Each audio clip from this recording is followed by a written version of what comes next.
Olá, estamos chegando com o Câmara Repórter, segunda edição desta quarta-feira, dia 12 de novembro. Veja os nossos destaques. Projeto aprovado em sessão ordinária nesta quarta-feira garante gratuidade para pessoas com deficiência no transporte público de Natal. Prefeitura do Natal lança assistência virtual pelo Stella por meio da inteligência artificial. Encontro reúne controladores de todo o estado para discutir e valorizar o papel estratégico do controle interno. 21ª edição da Feira Nacional do Camarão deve atrair cerca de 7 mil pessoas e movimentar 40 milhões em negócios. Próxima sexta, dia 14, é o Dia Mundial de Conscientização sobre a Diabetes. E para a gente falar sobre os perigos dessa doença silenciosa, eu recebo aqui no estúdio a médica endocrinologista Potira Azevedo. Então vem com a gente, o Câmara Repórter, segunda edição, está no ar.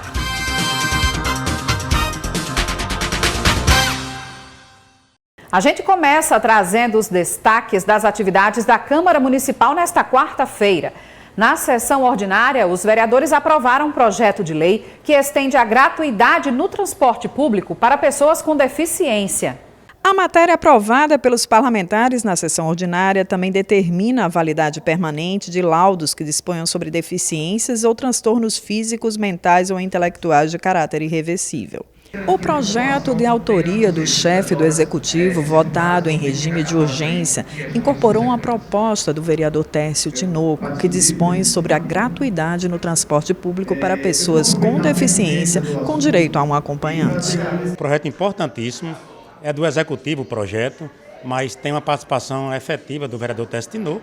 O projeto executivo que ele trata exatamente da gratuidade do transporte público para quem realiza tratamento na rede particular, fim da validade dos laudos para pessoas com deficiência irreversível e também regulariza a questão dos especialistas em neurologia e psiquiatria para emitirem laudos de pessoa com transtorno do espectro autista e síndrome de Down. Então são três matérias em uma que vai exatamente facilitar, vai ajudar. Então, parabéns ao Executivo Municipal, parabéns a quem participou de todo esse projeto. Hoje está aprovado e vai à sanção. Aprovamos hoje um projeto de lei muito importante do Executivo. Os 3 pontos já tinham um projeto de lei de minha autoria que foram vetados. Primeiro, o mais importante, que é a gratuidade das pessoas com deficiência nas entidades privadas. Então, muitas vezes o pai, a mãe ou a pessoa com deficiência pagam um plano de saúde com muita dificuldade ali, 300, 400 reais e gasta 700, 800 reais de ônibus. E aí a gente conseguimos agora a aprovação e agora vai ter direito as pessoas com deficiência no transporte privado e também, para deixar bem claro, o seu acompanhante. E o melhor, não vai aumentar passagem nenhuma, vai ser tudo subsidiado pela Prefeitura de Natal.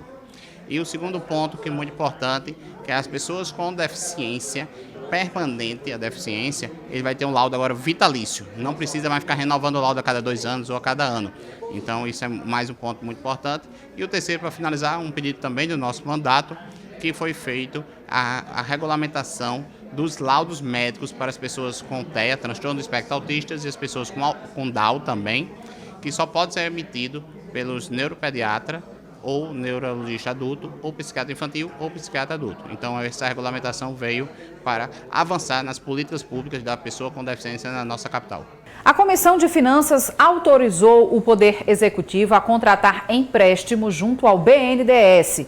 Veja ainda outros destaques da pauta da reunião. O primeiro projeto apreciado na Comissão de Finanças autoriza o Poder Executivo a contratar operação de crédito junto ao BNDES, Banco Nacional de Desenvolvimento Social.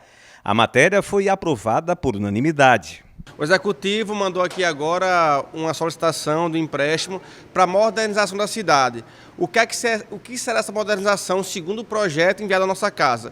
A partir de agora, os nossos sinais serão inteligentes, ou seja, bem basicamente aqui, popularmente, o sinal vai entender se tem muitos carros, ele vai ficar mais tempo aberto. O sinal que tem menos carros, ele vai ter um fluxo menor. E assim por diante. Além também de vídeo monitoramento em alguns pontos da cidade. Por exemplo, você quer fazer um quiosque integrado, digamos assim, seria um quiosque da cidade para que a gente possa ter mais segurança, acontecer alguma situação, as câmeras conseguirem detectar pela face daquela pessoa que está sendo procurada, por alguma contravenção que ela possa ter feito. É um projeto ousado, realmente, significativo. A gente entende que a cidade precisa também de outras áreas para serem levantadas, mas são coisas que podem caminhar diferentes. Inclusive o BNDES é um banco respeitado. A nossa capacidade de Natal de contrair empréstimo ainda assim tem mais condições, sendo de forma responsável, de forma correta. A nossa missão aqui é garantir que a Prefeitura possa buscar recursos para melhorar a cidade. Outro projeto aprovado institui o Programa de Monitoramento e Apoio Digital à Saúde da Mulher diagnosticada com câncer de mama. A proposta do presidente da Câmara, vereador Érico Jacome, foi elogiada pelo vereador Pedro Henrique. É um importante projeto do vereador Érico Jacome, presidente dessa casa, e a nossa comissão cabe atentar-se à questão do ponto de vista financeiro, do ponto de vista de orçamento desse projeto. Então, o projeto que ele apresentou, sim, como é que seria executado, não existem grandes impactos financeiros no município sobre isso, então é totalmente viável do ponto de vista de orçamento e finanças. Ainda na comissão foi aprovado o projeto que dispõe sobre a obrigatoriedade da instalação de botões de pânico em elevadores e áreas comuns de condomínios, como forma de prevenir a violência doméstica e familiar. A iniciativa é do vereador Léo Souza. É um projeto que prevê termos um botão de sinalização de vulnerabilidade dentro dos elevadores. A gente entende que os equipamentos mais modernos dos últimos 10 anos já possuem esse equipamento, esse botão.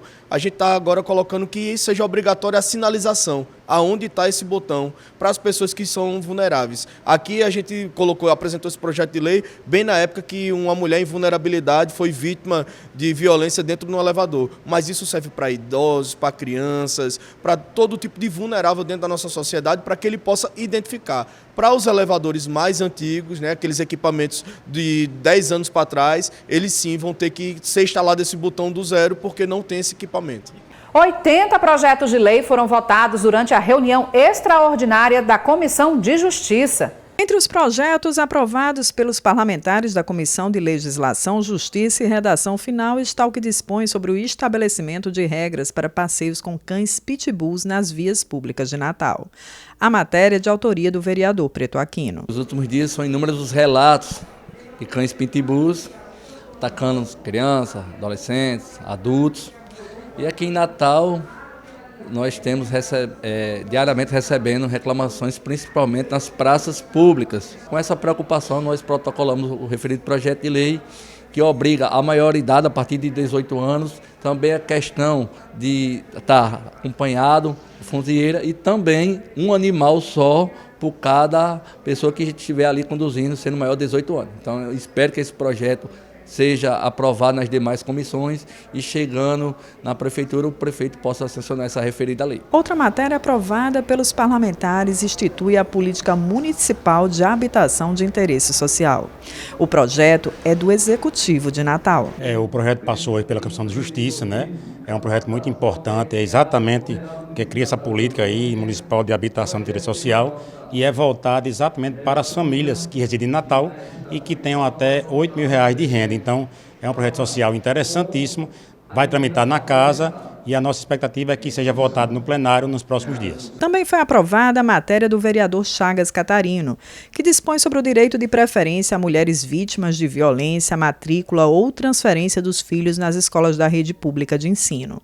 O projeto teve relatoria da vereadora Camila Araújo. É muito importante que tenha-se sim esse olhar, né, a prioridade acima da prioridade, porque a questão de matrícula, a questão de transferência, atendendo à necessidade da criança, o próprio Estatuto da Criança e Adolescente já defende, já garante essa primazia absoluta, né, nessa prioridade, mas havendo ainda essa questão que acentua ainda mais essa prioridade, que é a questão das mulheres vítimas de violência, que muitas das vezes elas precisam até mudar de sua residência, ela precisa mudar inclusive da sua cidade local, então do seu domicílio. Então esse projeto ele visa trazer realmente mais garantias, mais proteções e mais direito a essas mulheres que já vêm traumatizadas. Agora a gente atualiza informações sobre o processo de investigação sobre a possível cassação da vereadora Brisa Braque do PT. Nesta quarta-feira, dia 12, a defesa da vereadora entregou à comissão especial as alegações finais. O relator da comissão, o vereador Fúvio Saulo, disse que até o fim desta semana a comissão vai se reunir para votar o relatório final, que será apresentado por ele. Após isso, o processo segue para a pauta de votação no plenário da Câmara Municipal, que tem até a próxima quarta-feira, dia 19, para concluir todo o processo. Controladores de vários municípios do estado estão reunidos até amanhã aqui em Natal para o encontro de controladores do estado. O objetivo do evento é fortalecer a governança e valorizar o papel do controle interno, sendo promovido pela Controladoria Geral do Estado. Natal cedia nesta quarta e quinta-feira o Encontro Estadual de Controle Interno SIRN, promovido pela Controladoria Geral do Estado. O evento acontece no Holiday Inn, em Lagoa Nova, com a presença de gestores e controladores de vários municípios do estado. Entre eles, o de Parnamirim, que destacou a importância do encontro para fortalecer a gestão e a transparência. É um evento de grande importância, um evento de grande magnitude, porque o controle interno hoje, na maioria das vezes, infelizmente, é visto como uma etapa do processo de administração na questão de fiscalizar. Mas, no fundo, quem tem um real entendimento do processo de controle interno vai conseguir perceber a questão de nós somos um braço de gestão que orienta e, na maioria das vezes, consegue prevenir erros e falhas. O secretário estadual de administração também esteve presente e ressaltou o papel do controle interno na construção de um estado mais eficiente e responsável. Primeiro, é um evento de grande importância no sentido de integrar o controle interno do Rio Grande do Norte e, com isso, fortalecer todos os processos. Processos, principalmente, que são voltados ao bom uso do recurso público, na questão tanto da integridade, do compliance, e que desencadeia também em processos de economia, de eficiência e celeridade em todos os processos. Então, essa oportunidade ela é muito importante exatamente com este objetivo. O encontro também celebra os 10 anos do Portal da Transparência no Rio Grande do Norte, uma das principais ferramentas de acesso público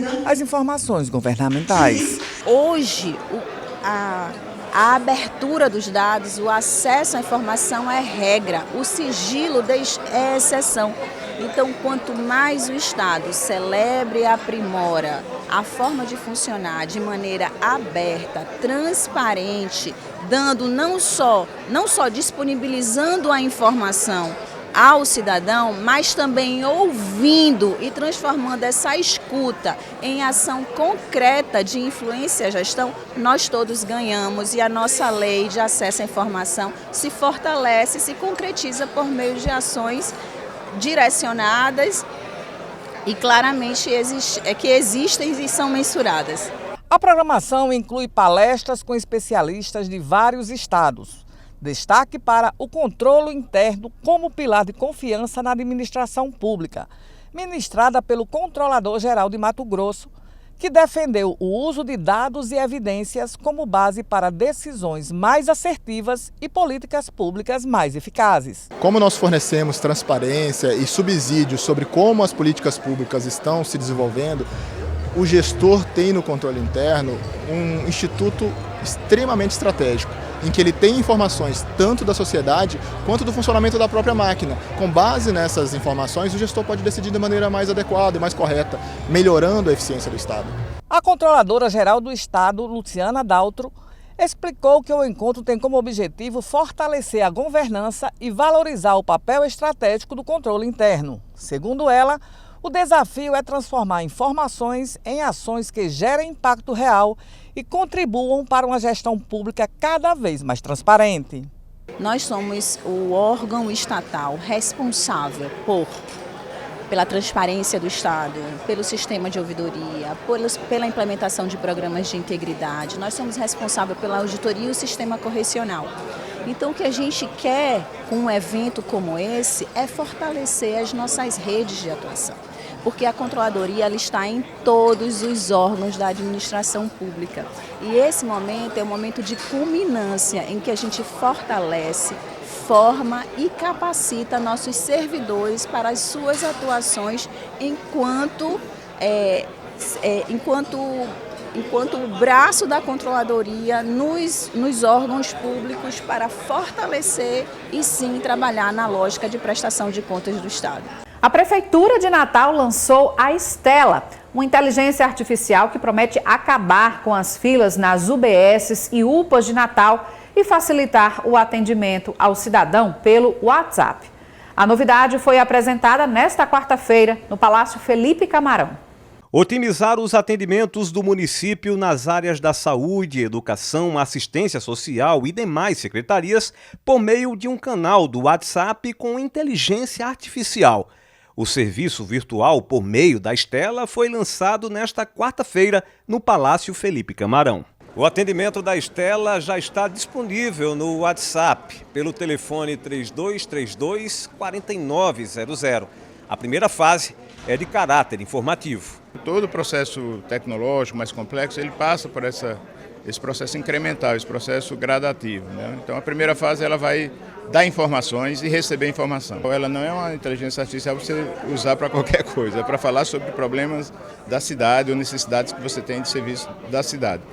E aí você já pode começar a conversar com ela por texto ou por voz, né? Numa primeira etapa, ela vai dar informações, vai passar informações, orientações, vai receber informações que você tem para passar também de algum problema na sua rua, no seu bairro, para algum órgão da prefeitura, ela vai entregar essa informação para esse órgão. A segunda etapa de assistência pela Estela inclui a prestação de serviços à população, como a realização de matrículas, o protocolo de documentos e o agendamento de consultas médicas. Agendar consulta médica, agendar exame, entregar resultados de exames em PDF com assinatura digital, para que realmente as pessoas não precisem estar saindo de casa fazendo aquele percurso, aquela via crucis, de madrugar às vezes no posto de saúde, de ter que esperar numa fila enorme, de ter que ficar se batendo, indo uma vez, 2 vezes, 3 vezes atrás de resolver um assunto que ele pode resolver de casa, e ele vai começar a resolver de casa agora com o Estela. Vai ser um número único para todas as áreas, PROCON, Censul, CEMURB, Secretaria de Tributação, Finanças, né, que é a atual Finanças, Secretaria de Educação, de Saúde, enfim, seja qual for o assunto, de turismo, até se um turista chega de fora, ele pode tirar uma dúvida, fazer alguma pergunta sobre a cidade, ou pedir algum serviço, alguma necessidade que ele tenha, na língua que ele falar, ela vai responder. A Estela é fruto de um projeto de lei da vereadora licenciada, hoje secretária da Sentas, Nina Souza. Em 2017 nós criamos a Lei Saúde Digital, que nada mais é do que dar a condição para que o cidadão possa agendar suas consultas e exames através de um aplicativo celular. Porque afinal de contas a tecnologia ela já está implementada em todos os lugares. Então é inconcebível que o cidadão precise ir para uma fila, ficar pernoitando, esperando, e às vezes quando chega de manhã diz, não tem ficha mais, isso é desumano. E agora com a Estela incorporando essa lei, nós vamos mudar essa realidade de Natal. Com a Estela, a Prefeitura do Natal pretende se aproximar ainda mais da população, modernizando o serviço público da capital potiguar. É um grande passo que a Prefeitura dá nessa área tecnológica, digital, para que a gente possa chegar mais perto do cidadão. O cidadão ele possa participar mais da nossa gestão através do WhatsApp, tendo todas as informações e até usando alguns serviços da Prefeitura. Então esse era um projeto que vinha sendo trabalhado já há algum tempo e hoje nós vamos fazer o lançamento para disponibilizar a toda a população de Natal. A Secretaria de Infraestrutura do Estado vai retomar a licitação para a construção do Hospital Metropolitano. A repórter Simone Silva traz mais informações. O governo do estado retomou o processo licitatório para a construção do Hospital Metropolitano, que será erguido em Parnamirim. O reinício ocorre 5 meses após a suspensão da licitação por uma decisão cautelar do Tribunal de Contas da União, que posteriormente determinou a anulação do contrato com o consórcio vencedor. A obra está orçada em mais de 200 milhões de reais. Pareceres da Procuradoria-Geral do Estado e Controladoria-Geral do Estado concluíram que não há impedimento para o Estado prosseguir com o processo.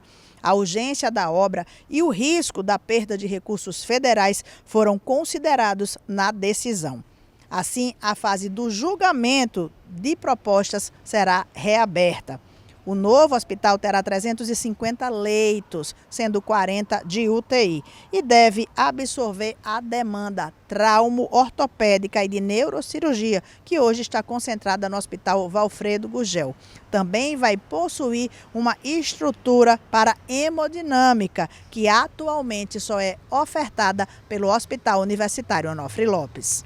E você vai ver a seguir, Feira Nacional do Camarão movimenta o Centro de Convenções e apresenta novidades para o setor da carcinicultura. E ainda, o universo do menino maluquinho ganha vida em mostra no Museu da Rampa. Nós voltamos em instantes.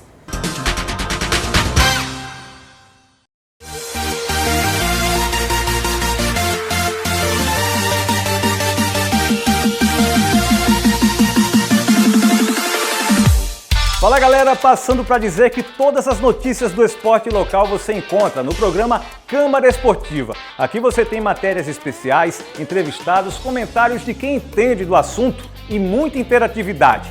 Lembrando que estamos no ar de segunda a sexta-feira ao vivo, sempre a partir de 1h20 da tarde. Te espero aqui na TV Câmara Natal. Até lá!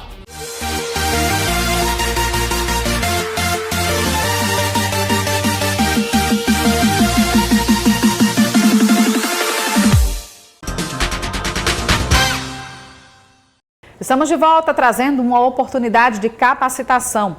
A Universidade Federal do Rio Grande do Norte anunciou a abertura de um processo seletivo com mais de 160 vagas para cursos técnicos subsequentes ao ensino médio na Escola Agrícola de Jundiaí, em Macaíba.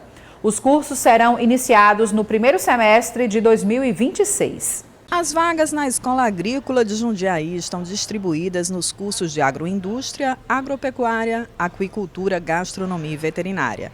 As aulas funcionam nos turnos matutino ou vespertino, podendo ser em tempo parcial ou integral. As inscrições são gratuitas e devem ser realizadas até o dia 5 de dezembro de 2025, exclusivamente pelo endereço eletrônico compev.ufrn.br. Para participar, o candidato deve ter concluído o ensino médio e enviar no ato da inscrição o histórico escolar com as notas de língua portuguesa e matemática. A seleção será feita por meio da análise do desempenho escolar nessas disciplinas durante os 3 anos do ensino médio, conforme informado no histórico. O resultado preliminar está previsto para o dia 12 de dezembro e o resultado final para 19 de dezembro. O início das aulas ocorrerá em 2 de março de 2026. Vale ressaltar que 50% das vagas são reservadas a egressos das escolas públicas. E haverá ainda o argumento de inclusão para candidatos da agricultura familiar, que garante acréscimo de 20% na nota final, ao comprovar vínculo com atividades rurais, pesqueiras ou extrativistas. O edital prevê ainda subcotas específicas para pretos, pardos, indígenas, quilombolas e pessoas com deficiência. Mais informações estão disponíveis no edital completo publicado no site da Escola Agrícola. No endereço eletrônico é aj.ufrn.br. A 21ª edição da Feira Nacional do Camarão, a FENACAM, movimenta o Centro de Convenções até a próxima sexta, aqui em Natal, e apresenta novidades para o setor da carcinicultura, que voltou a crescer em todo o país, com destaque para os estados da região Nordeste. O protagonismo do Brasil na aquicultura é destacado na 21ª edição da Feira Nacional do Camarão, que ocorre em Natal até a próxima sexta-feira, movimentando mais de 40 milhões em negócios.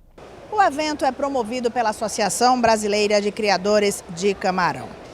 Para ter ideia do segmento, em 2025, no cenário global, devem ser produzidas 7,8 milhões de toneladas do crustáceo. O Brasil está entre os 7 maiores produtores do mundo. E o Rio Grande do Norte tem papel importante. O Rio Grande do Norte, porque foi o berço da carcinicultura, foi aqui que a história todinha. Eu vim fazer o primeiro projeto de morar em Macau em 81, né? Mas daqui eu saí para fazer o primeiro projeto do Ceará, e eu fui para o Piauí, fui morar em Parnaíba, no Piauí, e depois vim para Paraíba em 85. Então assim, mas aqui nasceu as primeiras avicultura, nasceu as primeiras unidades de beneficiamento, tudo nasceu aqui no Rio Grande do Norte. Então assim, nós temos uma cultura do Estado, né? Agora, nós temos uma dificuldade muito grande, porque aqui realmente o Estado do Rio Grande do Norte sempre teve um lado de um viés diferenciado, porque eu não digo que é nem esquerdista nem não, é um viés assim, que a gente deu atraso, do atraso, sabe? Porque assim, o camarão é um produto nobre, porque ele já hoje é a estrela da gastronomia do mundo. O camarão só traz benefício, 3 dias de feira, né, com o dia de ontem na abertura, muita conversa.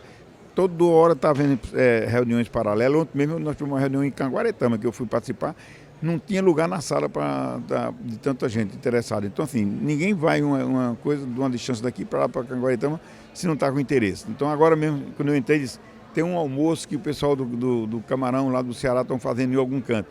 Então, todo dia está vendo alguma coisa. E ninguém vai fazer almoço se não estiver fazendo negócio. O evento deve atrair cerca de 7 mil pessoas e tem programação com simpósios técnicos, painéis, mesas redondas, além da apresentação de novas tecnologias para o segmento.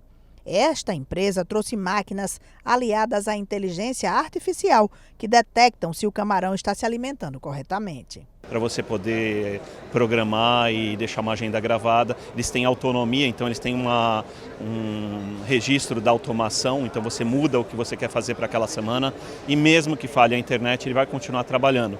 E fora isso, a gente fez uma parceria com uma empresa chamada Aquasonic, onde a gente implementou hidrófonos. Hidrófonos aí é já você tem 2 tipos de automação. Você tem a automação cíclica, que é aquela que você programa, você faz a definição das alimentações e faz aquilo rodar igualzinho cada dia. E ela é uma ativa, é uma automação com inteligência artificial.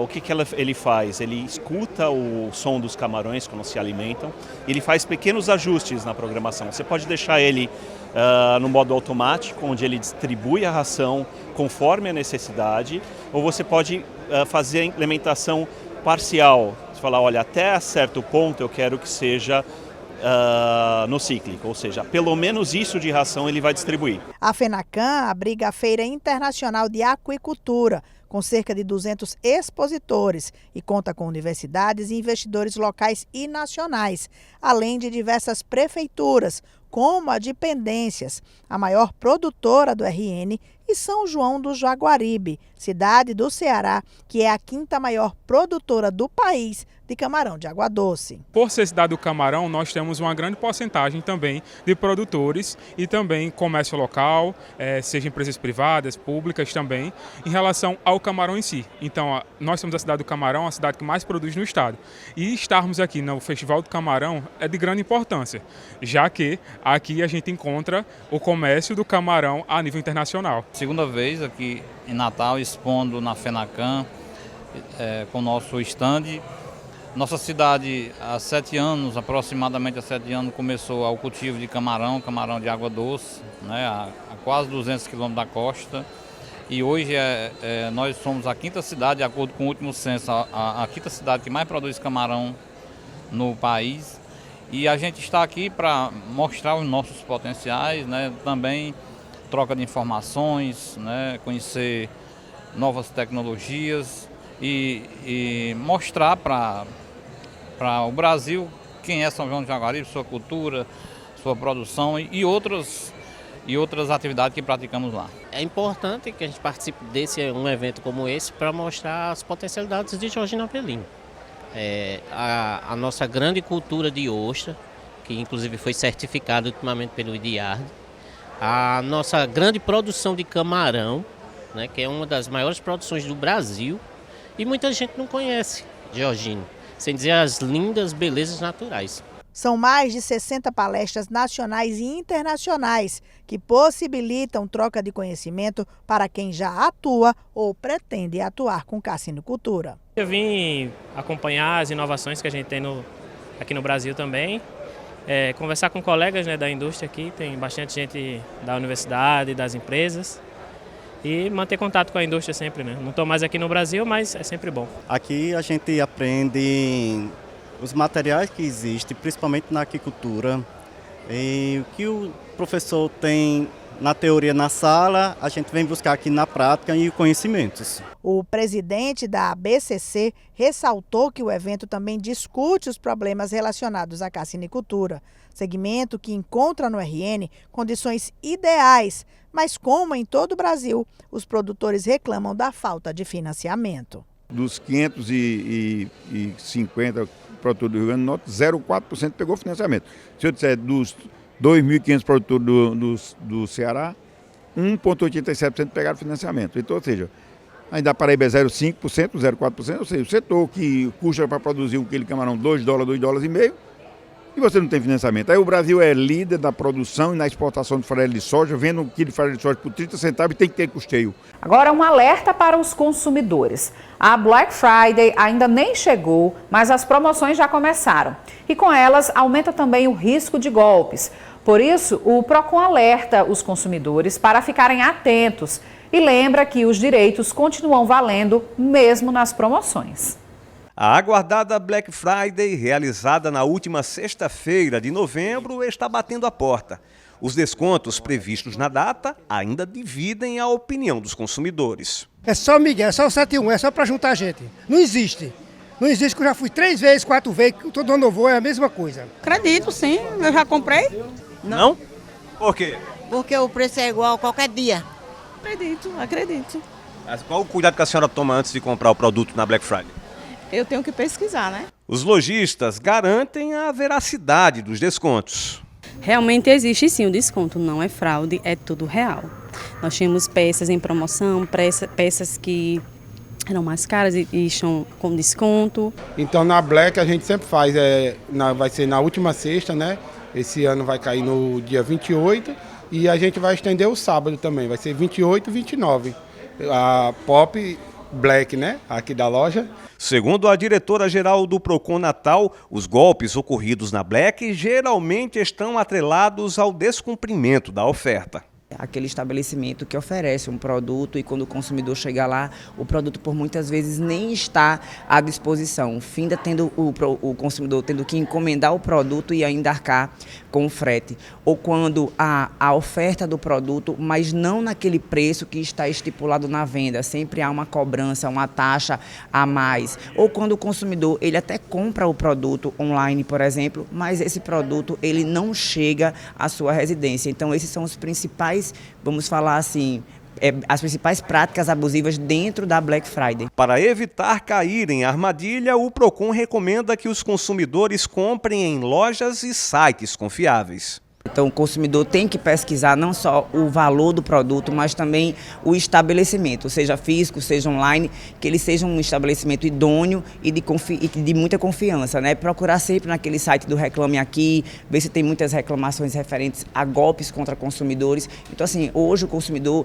ele tem uma vasta gama de informação dentro da própria internet sobre cada prestador de serviço, sobre cada empresa, no sentido de se respaldar e se proteger cada vez mais quando fazer qualquer tipo de compra, ainda mais na época do Black Friday. O Código de Defesa do Consumidor estabelece que, diferente da compra física, na compra online, o consumidor possui até 7 dias para desistir do produto. O consumidor ele tem o direito de desistência, o fornecedor ele tem que trocar, ele tem o dever de trocar. Por quê? Porque na compra física o consumidor ele tateia, ele pode provar, ele pode testar, já na compra online não. Então o Código de Defesa do Consumidor ele dá o direito de desistência durante 7 dias para que o consumidor possa realizar a troca, pedir o ressarcimento do valor que foi gasto naquele produto e o fornecedor ele tem o dever de trocar. A Prefeitura de Natal prorrogou o prazo de cadastro dos comerciantes informais para os polos natalinos.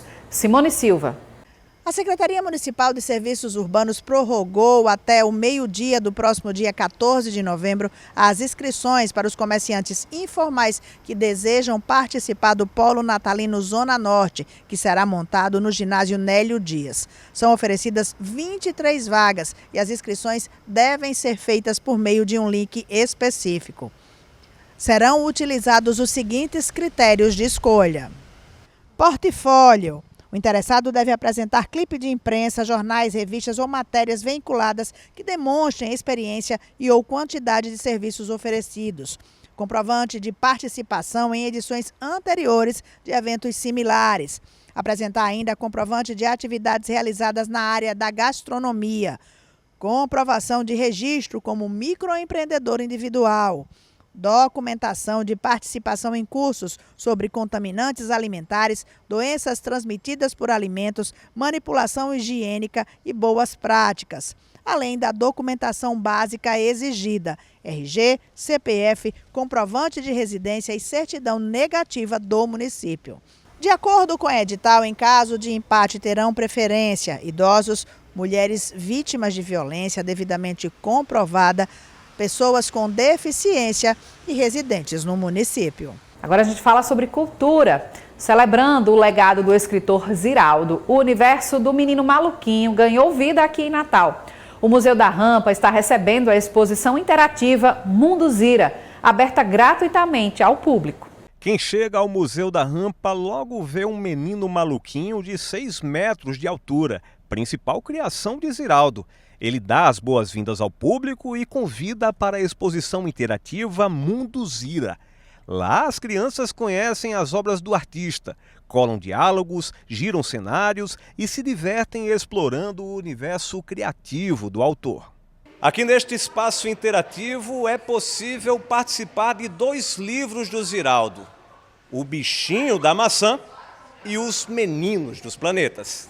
Essa exposição é um convite, né, para o público imergir mesmo no universo literário de Ziraldo. É uma exposição bastante interativa, tem bastantes brincadeiras com uso de tecnologia, como essa ferramenta de despertar o interesse para a leitura, principalmente do público infantil, né, que nós, na nossa idade, a gente já conhece, mas o público infantil está conhecendo agora, né, então eles vão brincar com personagens, alguns dos principais personagens que Ziraldo nos presenteou, né, como a turma do Menino Maluquinho, a turma do Pererê, os Meninos dos Planetas, tem também plataformas interativas inspiradas no primeiro livro infantil de Ziraldo, que é Flicts.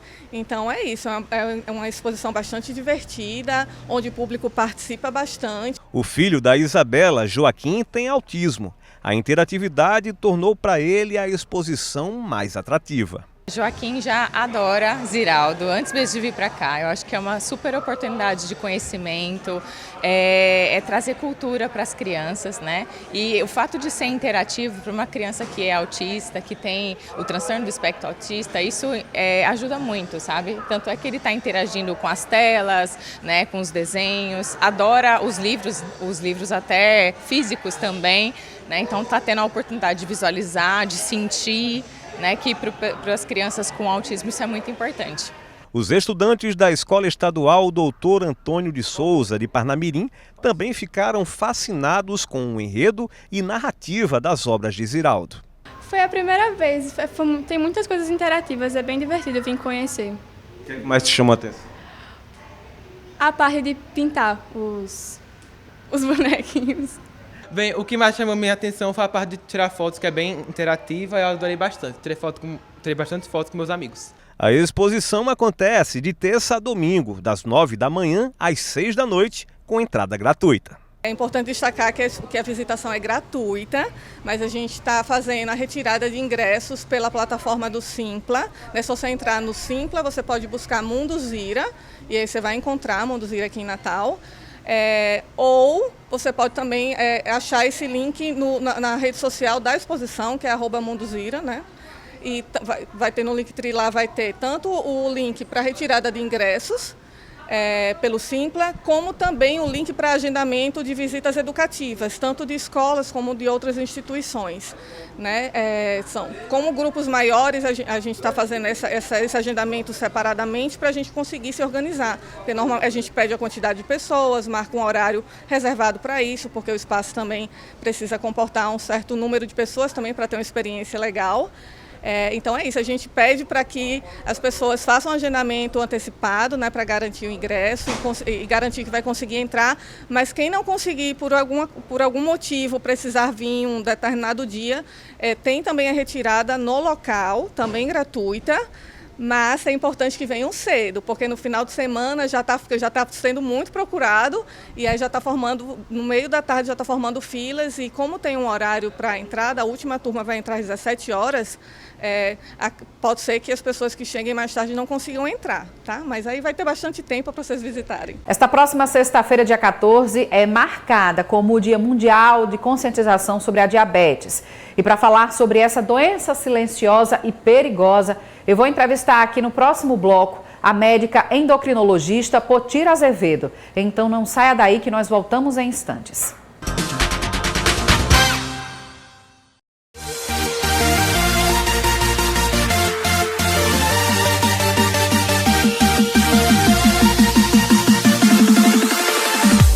Fala galera, passando para dizer que todas as notícias do esporte local você encontra no programa Câmara Esportiva. Aqui você tem matérias especiais, entrevistados, comentários de quem entende do assunto e muita interatividade.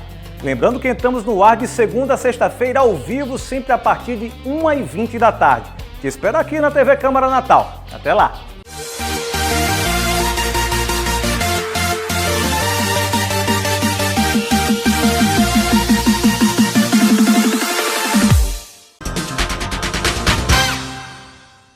Estamos de volta aqui com o Câmara Repórter, ainda falando em Novembro Azul, mas desta vez para dizer que o Novembro Azul também é uma campanha de conscientização sobre o diabetes, não só sobre a conscientização sobre o câncer de próstata. E para falar sobre esse assunto, dos cuidados com essa doença silenciosa que é a diabetes, eu recebo aqui a médica endocrinologista Potira Azevedo para conversar com a gente. Seja bem-vinda, doutora Potira. Obrigada pelo convite. Doutora, como eu falei aqui, a diabetes é uma doença silenciosa, mas aí eu gostaria que a senhora começasse explicando do que se trata essa doença, que todo mundo fala que é alteração na taxa da glicose, né, do sangue, ou do açúcar no sangue, como as pessoas gostam de dizer. E existem tipos, não é isso? Isso. A diferença entre eles. O diabetes é a elevação dessa glicose no sangue. E o problema de conviver com essa glicose elevada no sangue é que ao longo do tempo, essa elevação de glicemia pode favorecer a formação de placas, por exemplo, no coração, no cérebro, e aumentar o risco de ter um AVC, de ter um infarto. Pode prejudicar os pequenos vasinhos do rim e levar a problemas renais, vasinho do olho e causar cegueira. Por isso a importância do diagnóstico precoce e tratamento dessa doença. Os tipos mais comuns é basicamente o tipo 1 e o tipo 2. O diabetes tipo 1, ele é diagnosticado na maioria das vezes na infância e adolescência. E é a deficiência total de insulina. Esse tipo de diabetes ele é tratado com insulina. E o diabetes tipo 2 é o diabetes que vem normalmente depois dos 30, 40 anos de idade e está mais associado aos hábitos de vida. O tipo 1 seria uma questão congênita, é isso? Não é congênito. O tipo 1 ele é autoimune. Sim. Tem anticorpos que vão lá e destroem o pâncreas, que é o órgão que produz a insulina, e por isso esse diabetes se desenvolve. E o tipo 2 está muito relacionado a hábitos de vida e excesso de peso. Né? A alimentação. Não tem jeito. E, doutora, quais são os sinais de alertas, né? Como perceber essa doença? Só através mesmo do exame de sangue que ela dá, enfim, a constatação mesmo disso, ou ela tem alguns sinais, alguns sintomas? Infelizmente, o diabetes, quando ele vem dar sinais e sintomas, ele já está avançado. Já é um diabetes que está bem descompensado. E aí os sintomas do diabetes descompensado é fazer muito xixi, perder peso, sentir muita sede, mas já é um diabetes mais grave. Sim. Ou, muitas vezes, tem gente que já descobre no momento que tem um AVC, no momento que tem um infarto. Então, o ideal é realmente fazer check-up, exames de rotina. A senhora falou que o diabetes tipo 1 geralmente se manifesta na infância. Uhum. Como é que os pais podem perceber, enfim, nos sinais com o filho, né? Que para uma criança é mais difícil do que um adulto perceber essas mudanças, por exemplo, como a senhora falou do comportamento, né? Passar a urinar mais ou sentir mais sede, que geralmente é num período noturno, não é isso? Essa questão da sede que as pessoas geralmente tendem a ter. Mas para uma criança, como ter esse parâmetro? Na criança, tem os exames de rotina, mas os pais podem perceber, principalmente por esses sintomas, realmente. A criança está fazendo muito xixi, a criança está sentindo muita sede, começou a perder peso. Seriam indícios que a criança pode estar desenvolvendo um diabetes tipo 1. Entendi. Doutora, e qual a relação de, por exemplo, a questão da resistência insulínica, quando a pessoa faz lá o exame de sangue, né, enfim, para ver essa questão dos hormônios e vê lá que está constatada uma questão de resistência insulínica. Qual a associação disso para uma diabetes? Eu explico que é basicamente como se a resistência insulínica ela viesse antes do diabetes, isso falando do diabetes tipo 2. A insulina é o hormônio que faz com que a glicose que está no sangue entre para dentro das células. E aí, quando a gente vai ganhando peso, é como se precisasse de mais insulina para conseguir colocar essa glicose para dentro das células. E aí o pâncreas começa a aumentar a produção de insulina, porque as células estão resistentes à sua ação. Só que chega um momento que o pâncreas não dá mais conta de aumentar essa produção de insulina. E aí, quando ele não dá mais conta de aumentar a produção de insulina, começa a aumentar a glicose no sangue.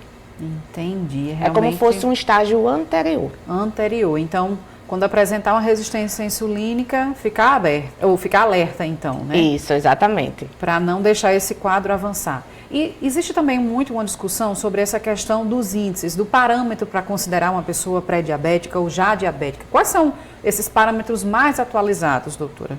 Assim, basicamente, a hemoglobina glicada, uma hemoglobina glicada acima de 6,5, a gente considera o diagnóstico de diabetes. Entre 5,7 e 6,4 pré-diabetes. Lembrando que precisa sempre pelo menos 2 medidas. Sim, entendi. E aí dá para fazer pela glicemia de jejum e pelo teste de tolerância à glicose, também pelo teste da garapa. E no caso da glicose, qual o parâmetro, né, dessa questão da glicemia? Ela em jejum, o normal é dar quanto? E, enfim... O normal do jejum é estar ali abaixo de 100, é o ideal, tá abaixo de 100. Então é o que fica tranquilo mesmo. É o que fica tranquilo. Tá certo, então para ter essa associação. Doutora, nessa próxima sexta-feira, dia 14, é o Dia Mundial, né, de conscientização, enfim, da diabetes. É uma data importante para trazer esse alerta para as pessoas, né? Porque o número tem crescido cada vez mais, não é isso? Isso, o número tem crescido cada vez mais, principalmente por causa dos hábitos de vida da população de uma forma geral. Cada vez mais vem aumentando a parte de sedentarismo, alimentações hipercalóricas e a obesidade vem crescendo. Hoje estima-se que, em média, 60% da população brasileira tenha sobrepeso. E isso acaba aumentando o risco de diabetes. Exatamente. Hoje em dia, você falando de obesidade, tem muita gente correndo aí para as farmácias, até para os próprios especialistas, para os médicos, para comprar essas medicações, as famosas canetinhas, para emagrecer. Qual o impacto disso para quem realmente tem diabetes e precisa de uma medicação como essa? As canetinhas, elas são medicações revolucionárias, tanto no tratamento do peso quanto para o diabetes. Elas foram inicialmente desenvolvidas para diabetes, só que durante os estudos foi visto que também se perdia peso. E hoje são medicações que dá para usar tanto no caso de sobrepeso, obesidade, quanto no caso de diabetes. Usar já no sobrepeso e na obesidade é importante porque a gente reduz a chance de vir se tornar diabético. O único problema que eu vejo hoje, às vezes, é o uso indiscriminado. Pessoas que não têm indicação utilizando e, às vezes, acaba faltando para quem tem indicação. Para quem precisa. Para quem não precisa, como você disse, numa questão de uso indiscriminado. Para uma pessoa que não precisa, não está dentro de um parâmetro de sobrepeso, de obesidade, né, que possa gerar uma preocupação. O uso dessas canetas de forma indiscriminada pode repercutir em outras questões de saúde, doutora? A grande questão que eu vejo... Tem algum efeito colateral, né? Assim, além do que o próprio medicamento pode gerar? Tem qualquer remédio pode ter efeito colateral. Uma dipirona pode ter efeito adverso, certo? O problema que eu vejo maior, às vezes, usa a medicação por curtos períodos de tempo e não tem uma real modificação de estilo de vida. Sim. E aí fica perdendo e ganhando peso. Sim, um efeito sanfona eterno ali. Isso, e não é por culpa da medicação, vale lembrar. Por hábitos de vida, vamos supor, às vezes está com um percentual de gordura aumentado, ganhou 2 quilos, 3 quilos, e aí usa a medicação, perde esse peso. Aí para a medicação, só que não mudou nada do hábito. Reganha o peso de novo. Então, às vezes, fica até com uma dependência psicológica da medicação. Sim. E a grande preocupação é que quando você usa, você pode perder músculo também. E aí você acaba perdendo gordura e músculo. Massa muscular. E quando ganha de novo, ganha só gordura. Entendi. E aí pode ser que tenha uma alteração de composição corporal. É realmente muito perigoso mesmo. Doutora, a senhora no início falou sobre as doenças cardiovasculares muito associadas, né, à diabetes, quando ela está, enfim, instalada e descompensada. E a gente sabe também que um quadro muito preocupante é a questão do pé diabético, né? Como é que a diabetes afeta essa questão dos membros inferiores, né, dessa vascularidade, enfim, dos membros inferiores, levando a um quadro assim? O diabetes, pela alteração da glicemia, ele acaba fazendo alterações em vaso e alteração, e quando altera esses vasos e os nervos, acaba alterando a sensibilidade. Sim. E aí o grande problema é que, como está sentindo menos o pé, às vezes pode acabar se cortando, se machucando e não percebe. E aí tem alteração no vaso mais uma vez e acaba dificultando a cicatrização. Então, se corta, não percebe que não se corta, como não sente, não vê, e como tem um problema do diabetes, a cicatrização fica dificultada, por assim dizer. Então, tem que ser um alerta geral. Então, a principal orientação é mudança de hábito de vida, né? Pelo que a senhora falou aí. Nutricional, a questão de exercícios, não é isso? E medicação. E diabético precisa usar medicação para controlar a glicemia. E no caso do pé, a gente faz o exame anual do pé, todo diabético tem o pé examinado para fazer essa avaliação de sensibilidade e controlar a glicose.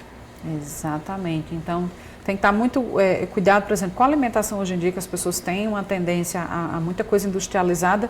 Tem muito perigo nisso, né? Porque esses alimentos têm uma carga alta de glicose, enfim, adicionada, né, nesses alimentos. Às vezes você acha que não está comendo açúcar, mas está, né? Assim, exatamente.